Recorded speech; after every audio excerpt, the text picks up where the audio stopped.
Thank you, Chad. Now we have June Lalin. Thank you, MJ.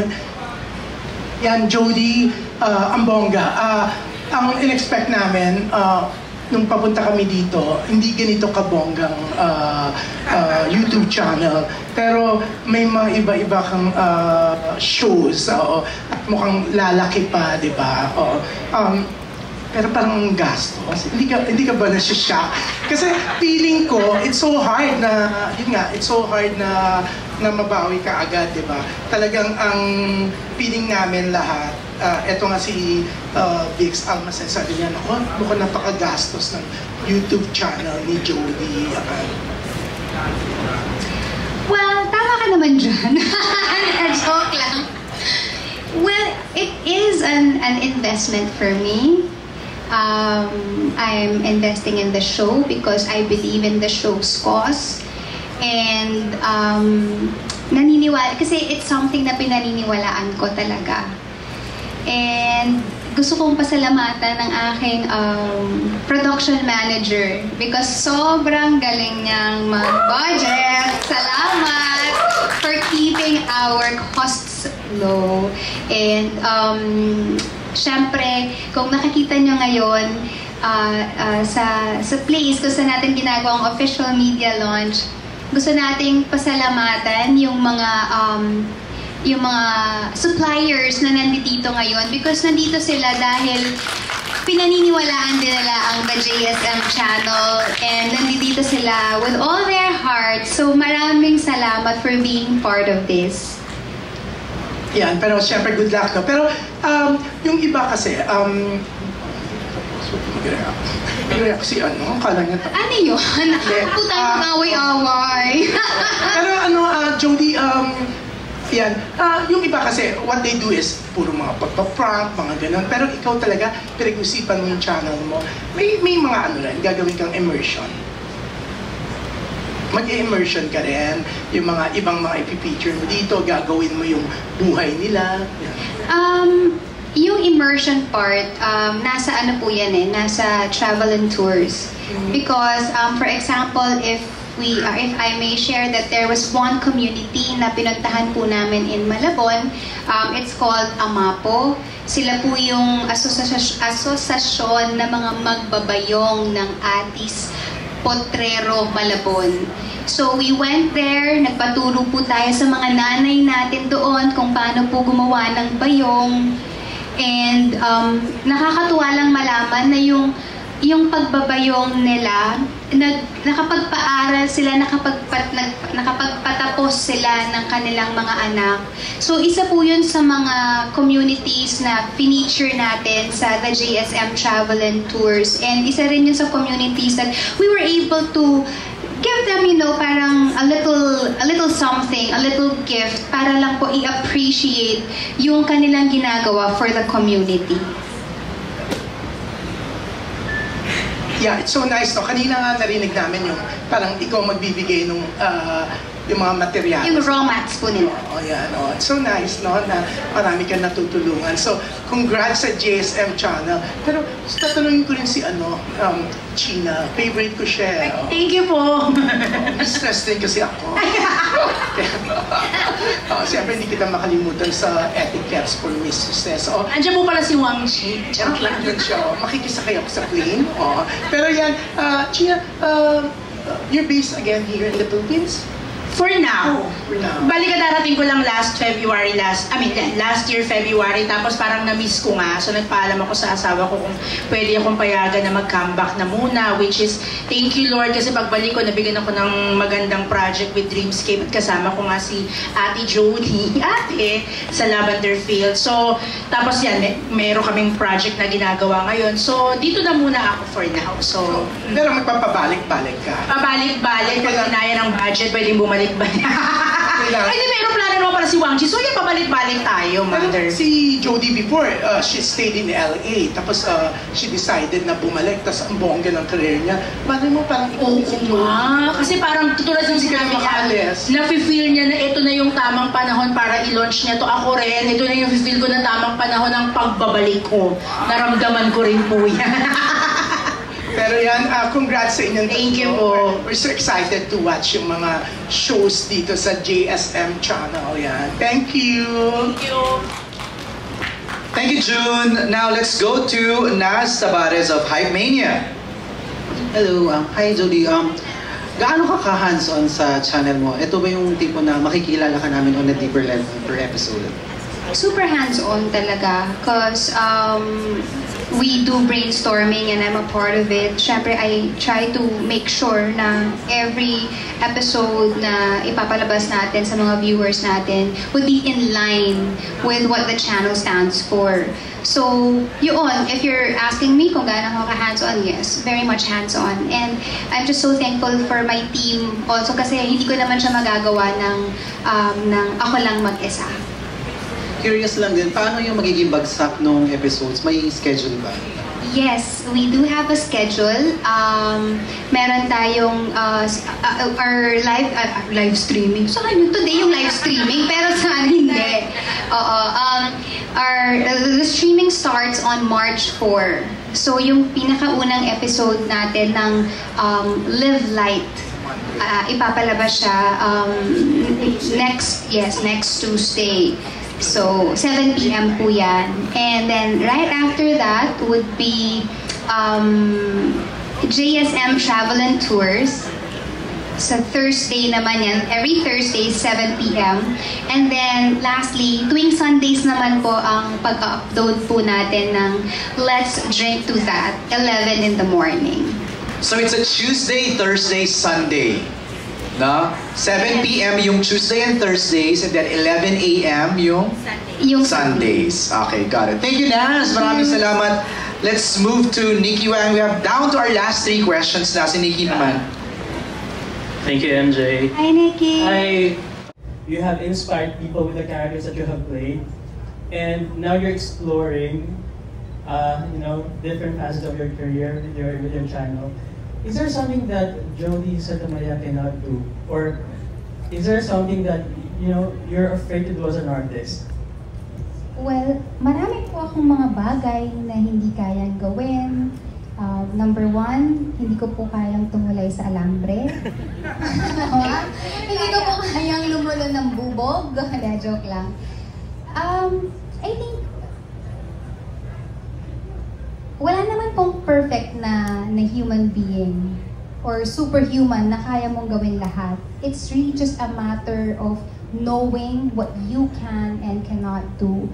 It's also about being intentional with what you're doing. Kasi that's where you put your energy in or your energy to. So it's about being intentional and just having the wisdom to know kung ano yung gusto mong gawin, kaya mong gawin, at hindi mo kayang gawin. And for me, it's also parang an endless pursuit for passions. And parang minsan dun sa journey ng buhay ko, may mga bagay akong nadidiskubre na hindi ko inaakala that would turn into, a passion. And that is something that I would pursue. And it's so nice that this channel is not self-serving. Kasi it's not just about you, it's also the people you're with, the people you work with, and the community that you want to serve. And you mentioned that JSM stands for Journey, Stories, and More. Siguro ang question ko na lang, since this is not just about you, you have your co-host here as well. Can you share a story? Paano parang pinili sila as your co-host for one of your episodes or shows? O bakit ang dami naman? Bakit sila? Wala! Hindi ko din alam. Bakit sila? We actually had, parang a meeting na, kasi originally, hindi siya what if parang akong newscaster doon, tapos may mga nagpa-flash na mga good news sa screen. Yung ganun nga, yung very reporter type, kasi what we're reporting naman, mga good news to. So, gawin natin news desk. Yun yung original plan for Let's Drink to That. And then they said, but Judes, yung isang show mo is ikaw lang yung nandun sa Live Light. And then ikaw lang din yung nandoon sa JSM Travel and Tours. Tapos ikaw pa rin yung nandun sa, parang dapat yata kahit papano merong variation, di ba? Na hindi naman puro ikaw lang. And then they suggested na, what if si Let's Drink to That, magkaroon ka ng co-hosts? Sabi ko, okay. Sabi ko, meron kayang willing or gusto na maging part ng Let's Drink to That, considering na hindi pa naman kami big production, parang kumbaga sa business, start-up pa lang kami. And of course, we're working on a budget here, so maraming mga considerations, ganyan. And then, it was actually the team who parang list down people, and then we tried to narrow down choices, and then, I said, bakit hindi si Gina? Kasi hindi si Gina and si AC. But then I said, can you ask them first if it's going to be okay with them to be a part of Let's Drink to That? And then I told them pa, sabihin niyo na maganda yung purpose ng channel para umuo sila, para alam mo yon, parang they're going to be part of something big. May pag-ganon pa. But yes, and I'm just thankful to AC and Sheena for saying yes. And Nikki, what you said was so true, na life shouldn't be about us lang. Because ako talaga, firm believer ako that no man is an island. Parang we were like born to be in a social relationship with each other and to make sure that no one gets left behind. And yun din yung maganda sa channel na to, yung pagiging inclusive din niya. Thank you. Let's get na lang kay Gina and AC. I understand that it wasn't easy, yes, for you to be part of the show, pero how do you feel na you're part of a program or a program with Jody? Uy, sobrang nakakamilig, ate. Siyempre, hindi kasi yun nga, parang, of course, hindi na, magpapaka-fan ako, ate. Sobrang, one of my favorite actresses, hindi ba? Parang sobrang, gayahin mo nga ulit yung linya ni Jody. Your daughter. Ganun na. Diba, parang 2 years ago na yan, 3 years ago na. Tapos parang, fast forward to, di ba, 2025, makakatrabaho ko si Ate Jody. Parang yan again, katulad nung sinabi ko kayo, parang ang hirap humindi. Na parang, although, yun nga, paano ba to? Paano ba siyang magiging positive yung show? Ang dami ng negative sa mundo ngayon. It's so easy na tumingin dun sa negative, gumawa ng masama, isipin kung ano yung mga hindi makakabuti. Pero, again, it's a choice, hindi ba? And you can choose to be good, hindi ba? So, yun yung lagi kong napipick up dun sa show. More than nakakatrabaho ko si Ate Jody. Yun yung isa siya sa mga resolutions ko sa this year. Sabi ko, parang gusto ko mas maging kinder than ever before. So yun yung nakukuha ko every single shooting day. Yun po. Ako naman. Seryoso. Hindi, kasi ako, masayang-masaya ako na nakatrabaho ko ni si Jody. Nasabi ko nga lagi sa mga interview ko, na manifest ko talaga maka-work siya. Kasi sa US pa lang, pinanonood ko yung yung Be Careful. Ang tagal din ng Be Careful, pero pinanood ko talaga, minarathon ko yan bago ko magpunta dito. And then I said, makaka-work ko talaga yan si Jody. Ulit, kasi nagkasama kami sa Love You With an Accent. Then pag-uwi ko, nakasama ko siya ulit. And then after that, hindi lang pala yun, masusundan pa pala. So nung kinontak talaga ako, wala pa akong alam na information ko anong gagawin. And just said, okay, go, push! Kasama ko dyan, maging ako, go! Ganun talaga agad, wala pang alam. Sabi ko kay Jody kung ano man yan, push ako dyan. Totoo yun. And then, nung malaman ko yung content, yung mangyayari, ano bang meron, syempre sabi ko, hindi naman pala magiging mahirap. Kasi kung GB lang, ayun hindi naman ang laging pinoportray natin sa social media. Hindi rin ako mahilig yung mga parang, may mga kaniga-nigahan, ayoko rin mga ganyan. Kasi naniniwala ako na kung puro negative din naman yung nilalabas, ma-attract mo din yan eh. So parang, I love the idea na parang we're giving positivity sa tao, ina-uplift namin yung, kumbaga parang, yung mga ginagawa nilang inspiring stories, lalo pa namin parang binibigyan ng parang justification na, oo, dapat nga ganyan tayo. Ganyan dapat. So that lahat ng nakakanood, ma-attract din nila parang oo nga kung sila kayang ganun, bakit tayo hindi? So napakaganda talaga nung episode ng, let's say, hindi episode, nung Let's Drink to That, kasi puro siya inspiring stories na i-share sa inyong lahat. Thank you, Gina. I'm here all the way at the back. Right here. Right here. Right here. Kasi ang next na magtatanong si Alex Prosas. Hello, I have a question for China first and then Jody. How long, for China, how long Hindi ko alam kung gano'ng kahaba. have you, are you friends with Jody? How long? Since nung Love You, 2022. Ganito ba? Yeah, kasi naging close kami dun sa Love You with an Accent na movie with Coco kasi magkasama kami sa house, like for almost more than a month, no?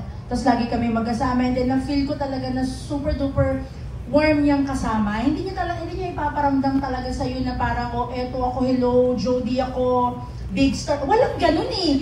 Hindi ganun eh. Yung parang, syempre ako po, ang tagal ko nang hindi umaarte, ang tagal ko nawala. So nung nakita ko siya, parang hindi ko alam kung ano ikikilos ko, natatakot ako kasi baka mamaya, di ba? Yung ganung feeling. Pero nung nag-start na kami, sabi ko, oh my God, siya pa nga gumagawa ko nung lagi naglalagay ng lapel ko, nag-aayos ng salawal ko kapag hindi maayos.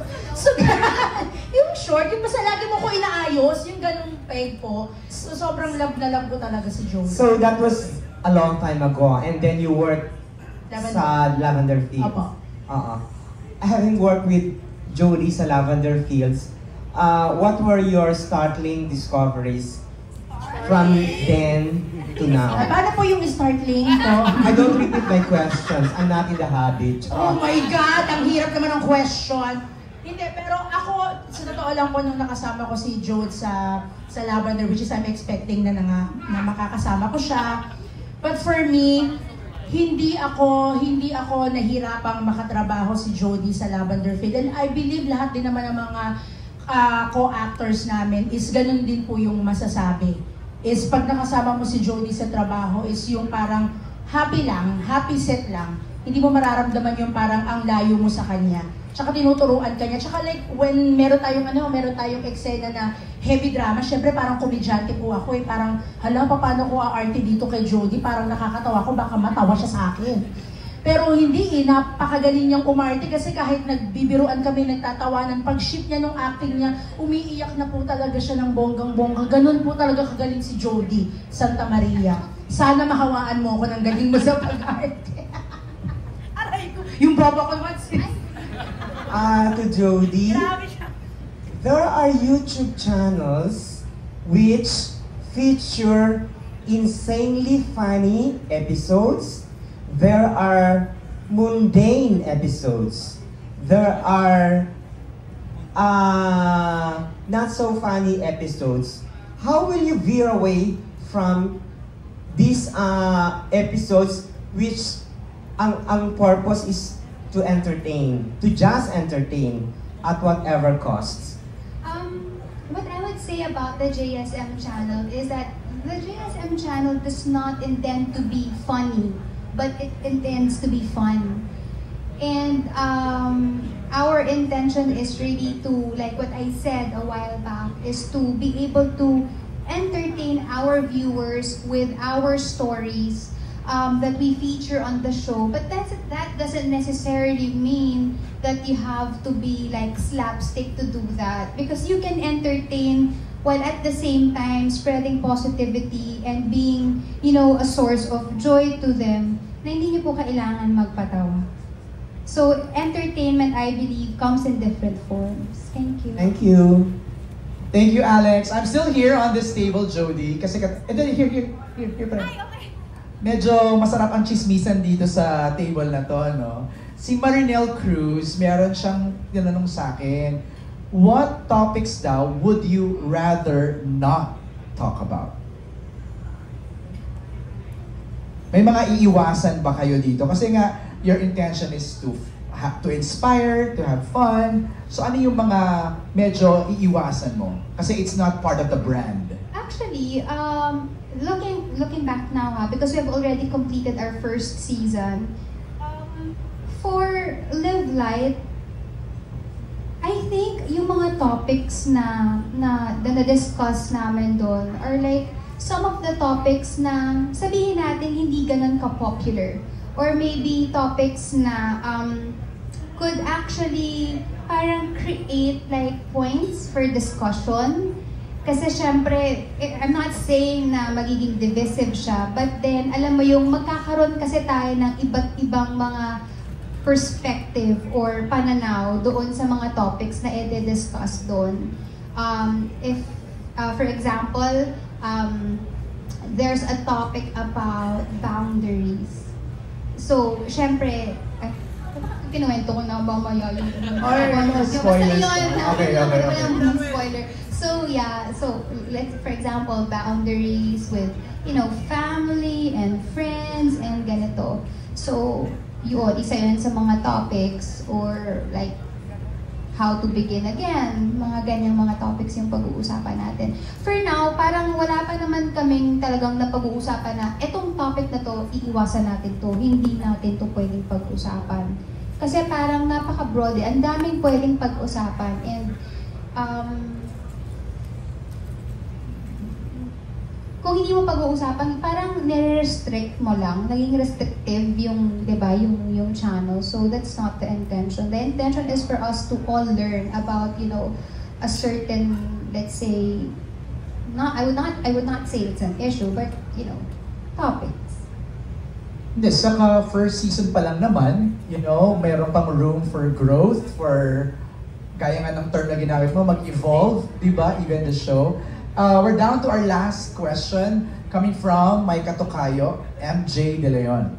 Hi, MJ. Hi, Jody. Congratulations. Meron na naman kaming additional YouTube channel to watch, binge watch. My question is actually related to the previous question. Kasi, for sure, na-explain mo naman, the channel is lightness, living light, it's positive, watch for everyone. Pero kasi, there are times na nangyayari sa bansa natin, there's a certain segment kasi in social media who are sensitive, who are woke. AC is familiar to that. Kasi medyo vocal din si AC sa kanyang Twitter. Minsan kasi, pag meron na kayong platform, like celebrities like yourself, nag-expect yung netizens na, ano kayang take ni Jody sa ganito? Will Jody speak about it? How do you think you will take it? That is something that, parang na-foresee naman namin. And our topics are, though, medyo, I won't say na sensitive, but these are essential topics na pwedeng pag-usapan. What I'll share there is like my own like personal views, my experiences about it.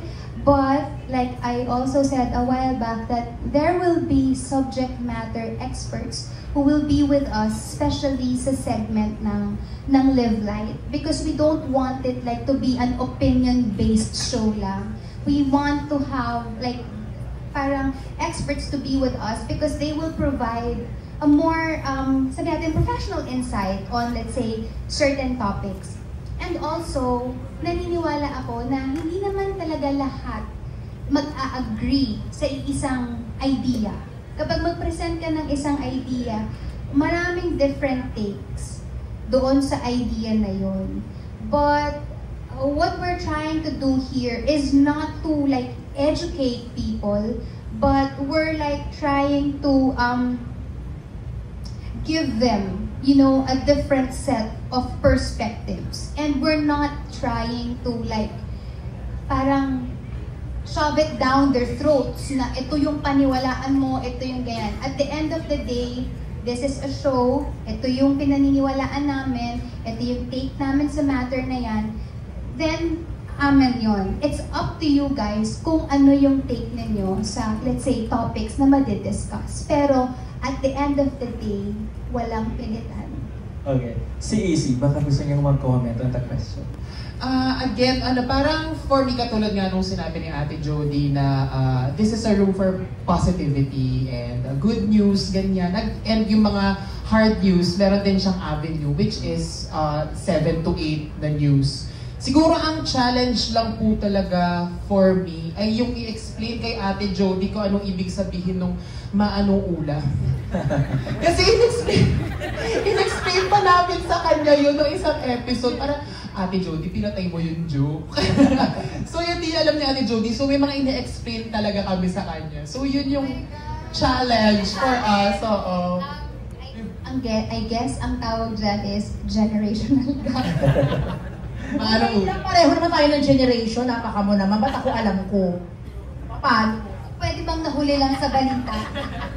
Hindi, pero totoo yung, sinabi mo yung ate, kasi minsan pag nagtatalakayan na kami, like, on the spot kasi yung chikahan, di ba? And then bigla sasabi ni Judy, ano yun? May gano'n, tapos hindi, ano ka ba, i-explain namin. So, syempre, i-edit out na lang, pero may mga gano'n kaming chika. Okay, thank you. Jody, one last question from you, wrapping up with all what was discussed today. Sabi kasi ng YouTube trends, you've chosen YouTube, di ba, as your channel. Sabi kasi ng YouTube trends, Filipinos daw, pang-wind down nila yung YouTube, watching YouTube. And it's still the platform with the most screen time for Filipinos with internet.